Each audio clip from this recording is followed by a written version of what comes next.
Class of 2025, the past years together have been truly remarkable.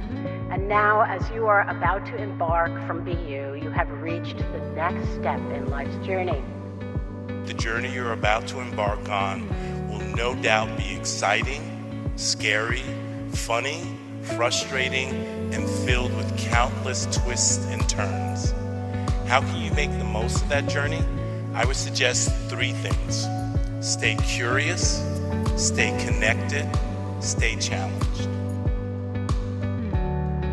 In each of these roles, at its core, the work has remained the same. And what's that work for communicators? It's what's the story. Small decisions can shape your college experience in ways you'd never expect.